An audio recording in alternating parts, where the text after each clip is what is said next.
It's new currency season. The Bank of Zambia hired a literal choir to usher in the new currency. Haven't touched one yet. Excited to see one. We can now have 50,000 kwacha in our pocket. Must be an interesting life. I'm here to urge you to subscribe. I'm glad to see you after a while. I know you're glad to see me. And I'll see you on the other side.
Hello.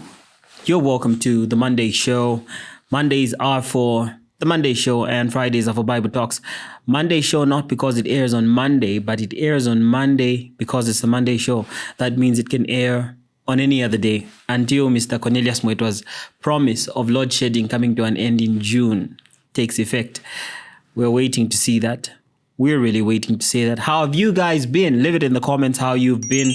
It has been a while. I know you've missed listening to me. At least I have. Yeah. I'm alone in studio today. Mr. Chafai is not here with me. This will be an interesting one, just like the old days. If you're not subscribed, please do subscribe. Hit that notification bell and share. Again, Mondays are for the Monday Show, which is the political segment of the show. And Fridays are for Bible Talks, which is the Christian discipleship or spiritual segment of the show, which is done in another studio. Yes, and both air 22 hours Central African time. You can catch them at any time. Catch up on the many content that we have already for you to catch up. You can also listen to our podcast on the podcast platforms. That's Spotify for podcasters. You can listen to us on Spotify itself. You can listen to us on Pocket Casts, right? Pocket Casts. You can listen to us on Apple Podcasts. We're everywhere, really. You can listen to the podcast. So those of you that are listening by way of audio, I know some people prefer the audio podcast. I'm asked that all the time, especially for Bible Talks. We now have that readily available, and all the links are within the description to this video. Go there, check it out, tell a friend to tell a friend. It will be so exciting to have your audience, even on the audio platforms. I'm so grateful that you're here today. It's a privilege to have you give me your time and listen to me. This will be a quick one. So much has been going on in the news. Today, we're looking at rape, defilement, and incest on a dangerous rise in the country. This is quite alarming. And then we'll talk about Gary Nkombo's firing in a shocking turn of events. I don't think anyone expected that. And then we'll discuss more rape. And then the government releases roadmap for the constitutional amendment process. Yes, so this is what has been going on. Of course, we know that there's also the currency, the new notes that have been launched, which we also saw which we saw being launched with a choir. I don't know why that was necessary. I have some thoughts on this particular issue, the launching of a new note, but I'll wait for Mr. Chofia to be in studio before I can let you know. It's quite interesting though, and it makes you wonder what the motivation behind the changing of currency is. For starters, I won't make my comments too rashly because I have heard that this process started in the previous government of changing the currency. I don't know how true that is. If it's true, then some of our suspicions can be put to rest. If it's not true, then we'll suspect, as we did when the currency was first rebased under Michael Sata, that they are targeting people who are keeping money in their trunks. We're talking about 65 million kwachas in their houses. And that kind of money, if people are keeping that kind of money in their houses, it will be pressure for them, because they have between now and 31st March 2026, if I have the dates correct, to tender in back their old notes and get the new notes, or digitize their money. If that's the aim, that will be a bit complicated, because it will bring the rise in further investigations on financial issues, properties acquired by means of fraudulence and whatnot. So that will be interesting to see how this all unfolds. Or maybe some people will be hired 10 kwacha each, or rather 10,000 kwacha each, go and deposit into your various accounts. I don't know how they'll do it, but I think we have some good financial intelligence. Also, there is a very good integration. Oh, what's happening? Integration of systems that will help the government track one or two things. That's not what we're discussing today anyway, even though that's a topic of interest. What do you guys think about the new notes? Have you touched any? Who has handled a 500 kwacha note as at yet? How available do you think it will be? Do you think you'll find people with 500 kwacha notes anyhow? What would that be like on a bus? Trying to get your change, bus fare is 10 kwacha, you remove a 500 kwacha note. I can imagine the response you get from a conductor. What if the whole back seat has 500 kwacha notes? That will be interesting. Anyway, a 35-year-old pastor of House Ministries Church in Lusaka has been arrested after he allegedly raped an 18-year-old. This is a pastor from Garden Compound who, the victim, the 18-year-old girl, as well as her parents, are members of his church, and he offered to sponsor the girl's school so she should come and live with him. She was being housed in his abode with his family. And on, I believe, the respective dates of 3rd and 4th March this year, he entered into her room and defiled her repeatedly. So she went back to her parents, reported the case to them, and they managed to assist in the retrieval of their daughter from his house and then reported him to the police. This pastor also claims to be a lawyer. We don't know what the validity of this is, because the police have told us that he has provided no form of evidence or documentation to prove that he's a lawyer. And he's also remained silent, exercising his right to remain silent, even when it shouldn't be exercised. So, a pastor has been arrested for defiling.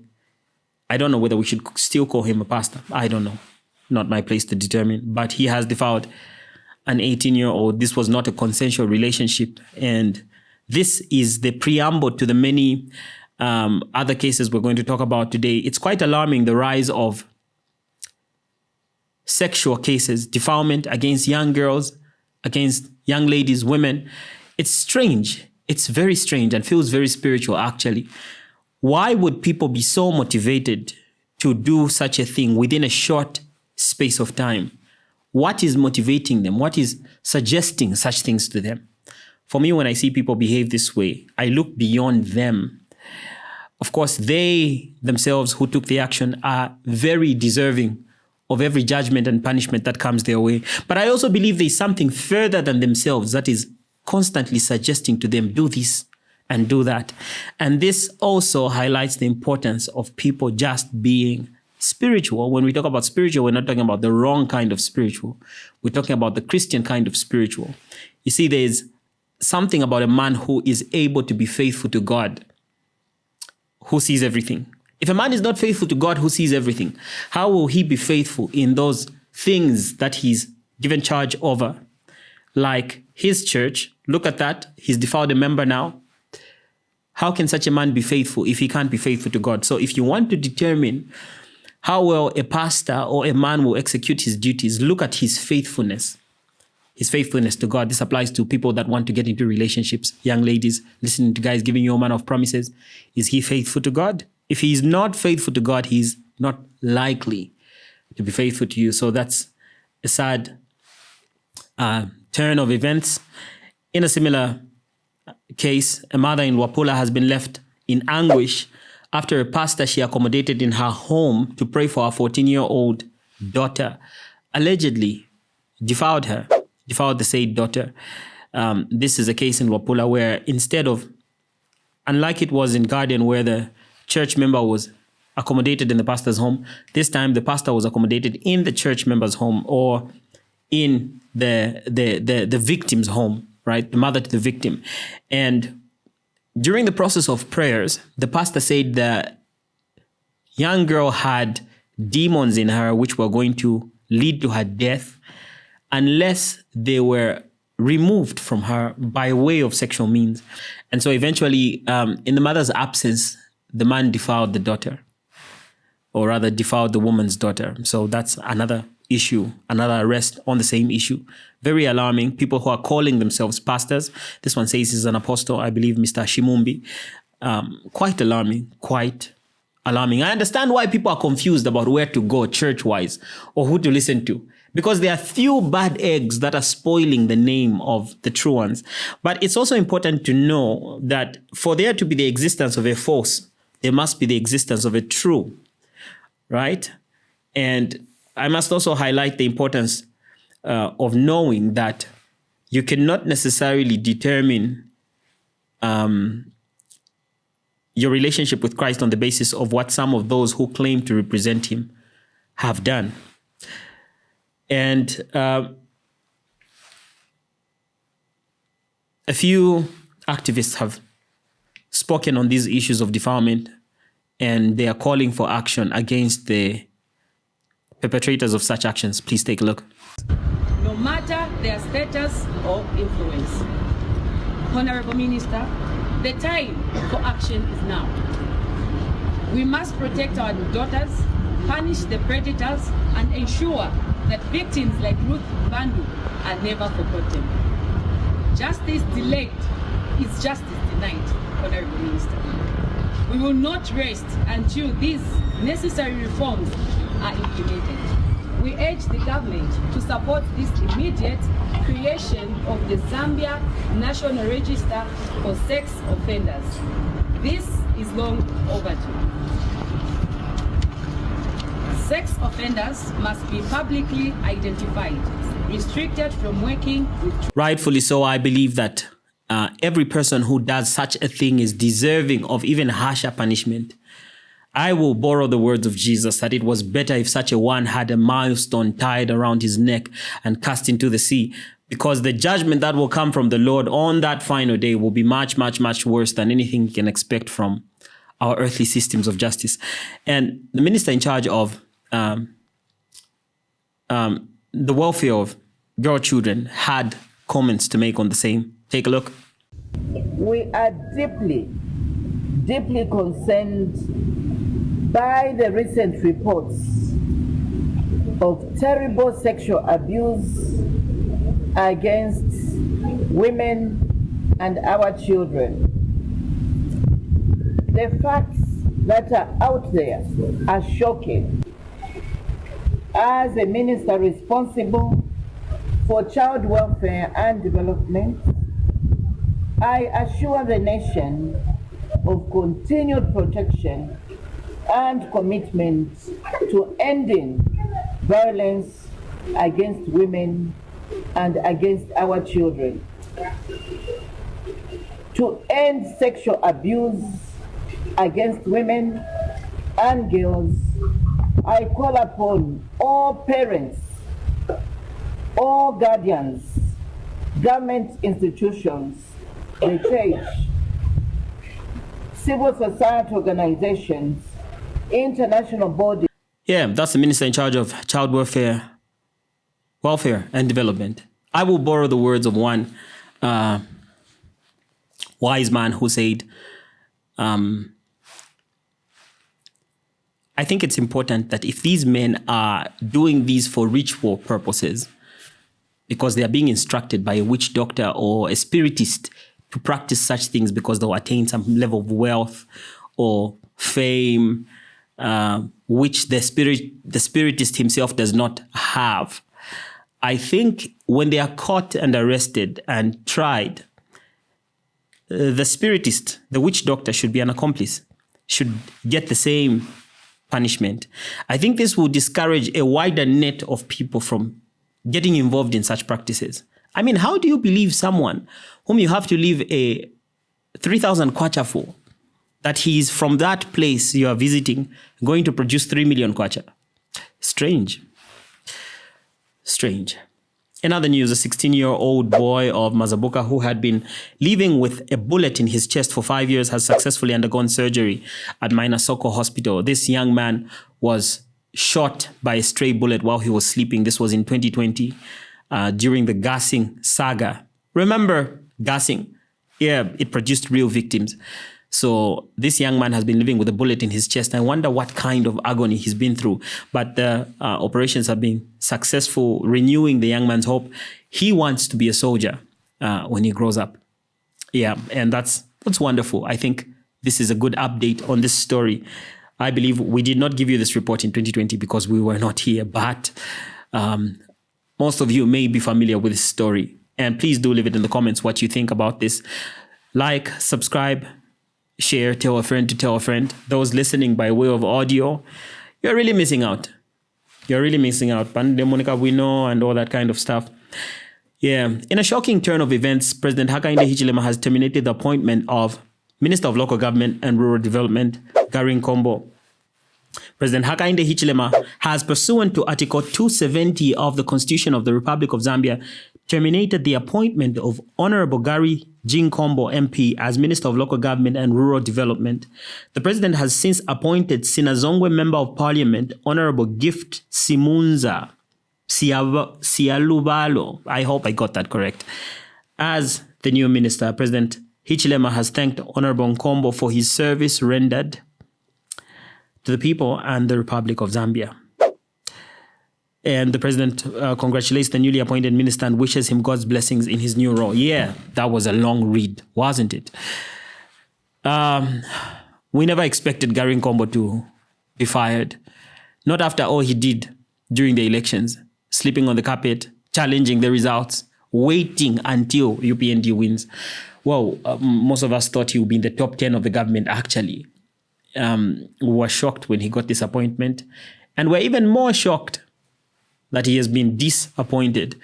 And some people are casting aspersions that perhaps this is some kind of a political game they are trying to play so that he can go on the ground or whatever people are saying. Yeah, you know, people. So they're saying all manner of things about this. I am genuinely shocked, and I also think he was mature about it. Maybe it's a plan after all. But Honorable Gary Nkombo is no more in government.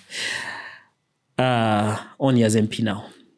The proposed constitutional amendment roadmap has been unveiled. The Minister of Justice, Princess Kasune, I believe, name's not here. Yeah, has unveiled the proposed roadmap for the constitutional amendments. The roadmap, rather, for the proposed constitutional amendments. We know last time we were here, we talked about how the Tonse Alliance, through their speaker, their spokesperson, Mr. Sean E. Tembo, resisted any constitutional change from the UPND government before 2026. They said they will fight with everything they have to ensure that such a thing does not happen. And in fact, I remember during his days in opposition, President Hakainde Hichilema talked about how supporting Bill 10 because of one or two clauses is blah, blah, blah, blah, blah. We'll put it up on the screen. Yes, and we're in the same shoes now. His opposition is now saying supporting this constitutional amendment on the basis of one or two positive clauses is blah, blah, blah. I'll read to you a couple of those proposed changes to this constitution, and then we'll discuss. To begin with, they are proposing a constituency delimitation, which would be the redrawing of boundaries for equitable CDF distribution by size and population. They're also proposing candidate resignation to proceed with elections if a candidate resigns, avoiding fresh nominations. They're proposing enhanced representation, which would be to guarantee seats for women, youth, and persons with disability. There's much more there. You can pause and take a look at everything because we have it on the screen for you. Let me make a comment on number 3, enhanced representation. This is something I've seen happen in other countries, seemingly or supposedly developed countries, Scandinavian countries, for example, and some statistical evidence would also show the result of such a thing. Are we trying to bring representation of women and people with disabilities into government on the basis of merit or on the basis of their state? Because they are disabled, they deserve a government seat. Because they are a woman, they deserve a government seat. I am all for women in government, except I think it should be on the basis of merit. So we are talking about equality on the basis of merit and not equality on the basis of outcome, because we want an outcome where we have 50 MPs men and 50 MPs women. We're going to manufacture that outcome by amending the constitution. I think give us a bit more clarity then, if that's not what you're doing. Is it merit-based? Because can you guys mention to us one law that does not benefit women that benefits men currently in the country? I just don't know exactly what that is targeting. I think it should be a bit more specific, even though I'm all for women in government. Yeah. So those are some of the proposed. The roadmap looks like this. 26th of March, the Minister of Justice to update Parliament on the proposed Constitution of Zambia amendment. Then after that, Electoral Reform Committee report on delimitation of constituencies, and then Ministry of Justice to begin drafting the bill, and then the publication of the bill for consultation, and then introduction of the bill to Parliament. Of course, I'm paraphrasing. And then Parliament Select Committee that will examine the bill. Parliament Selects Committee reports back to the House, the seconding of the bill, and then the third reading of the bill. Or rather the second reading of the bill and then the third reading of the bill. So that's the roadmap, basically. If you don't understand everything or something stated here, you can pause and do research. Please make proper use of the internet. Don't just search for memes and wise quotes to give whenever people are resisting you because you're not humble.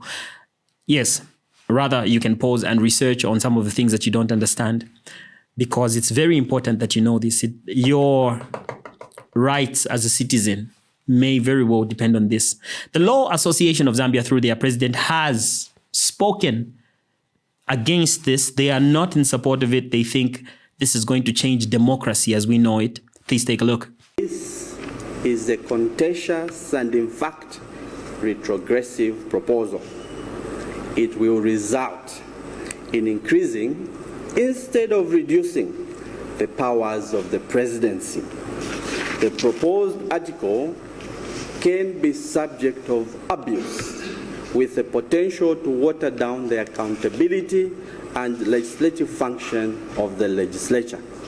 It may result in creating a rubber-stamp National Assembly for the executive's arbitrary actions. The executive arm of government will effectively do whatever it shall please, including passing legal and constitutional amendments it may desire, to the detriment of the democratic practices. Ultimately, the citizens will be the ultimate losers. It is Laz's position that this proposal poses the most threat to the national values and principles of democracy and constitutionalism, good governance and integrity, as contained in Article 8 of the Constitution. Nothing stops Parliament from prescribing that the number of nominated MPs must be equal to the number of the elected MPs. That will be within the powers of Parliament. Unfortunately, such a situation would mean the end of democracy in this country as we know it. I agree. I think this is something that has the potential to begin to alter our democracy, in that it sets precedences. Already we had something like this prior, right? The PF made their own changes. They also wanted to do Bill 10. We are having these things coming up. We're having these things coming up over and over again, and eventually it's going to become a trend. where people are just going to begin to change parts of the constitution in order to further an agenda. I'm not saying this is what they're doing. I'm just giving a comment on this. By the way, everything we say on the show is for entertainment purposes only. Thank you very much. And the UPND gave a response to this. First of all, insulting his legal standing, whether he's a sensible lawyer. Take a look. Any lawyer that understands constitutional law will understand that it is common sense. The moment you increase the number of members of parliament, the clause on 2/3 majority for passing the constitution remains. Meaning, you are not going to have more numbers in order to pass laws easily. 2/3 majority to be calculated based on the number of members of parliament. Now, we indicated that there is no draft constitution amendment bill yet. So now, when these are coming in, that is when now we take into consideration whichever other parts could be relevant to amend, including Article 268. It means it will be affected. It's common sense. That's why you heard the minister on the floor of parliament. I don't even know whether Laz was listening. So any other information that is outside that kind of thinking is blackmail. So what is the issue with that particular clause? There's no issue because we have not drafted the constitution amendment bill yet. The position or proposition by Laz could have made sense if there was a constitution amendment draft. But there's no draft. Yeah, the only thing I got is that he doesn't understand constitutional law. A 47-year-old man has been arrested for allegedly defiling his 7-year-old daughter while she was admitted to the Cancer Diseases Hospital at the University Teaching Hospital. This comes barely a week after a judge sentenced the father of Zambian Township to life imprisonment for defiling and infecting his 6-year-old daughter with genital warts. In the latest incest case, the police spokesperson, Ray Hamonga, confirmed the arrest, stating that the suspect allegedly abused the child whenever he took her for a bath within the hospital wards. The matter was reported by a social welfare officer based at the hospital after bedsiders noticed that the suspect would bath his daughter around 22 hours, and the child would cry while he left the water running. So they also the bedsiders also commented on how they noticed both the child and the father's clothes hung on the door while the child was being bathed. And when they took further investigations and checked the child, they noticed some tearing on her private part, which confirmed it has just happened, sexual assault. And so the man has been arrested. I hope he spends the rest of this life and the next in prison. Yeah, that is such a horrible thing to do. That's an extremely horrible thing to do. I think it would be more tolerable for Sodom and Gomorrah on that day than for this man. Yeah, I really wish him God's mercies. Yes, and we have also been a little bit shocked by this. I'll leave you with a video in saying goodbye. I told you this won't take long. I'm alone in studio today. Not to suggest that I have less talk time than Mr. Chofaya. That is not what I am saying. You can take it however you want. Anyway, before I do this, please do subscribe, hit that notification bell and share. Subscribe to the show. Be a part of this, Zambia's first late night show. I promise you, you will love it. So I'll leave you with a video here where men are being advised not to go after young girls because there are women their size. I will not make much comments on that, but I'll leave you with this video and I'll see you on the next one. Bye-bye. And you men out there, why are you doing that to our children when we, your size, we are here?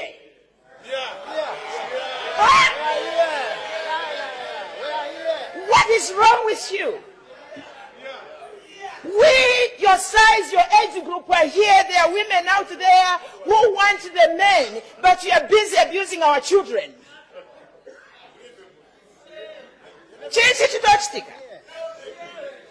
I think repeat that one. We didn't hear you. I'm saying what is happening, Mr. Speaker.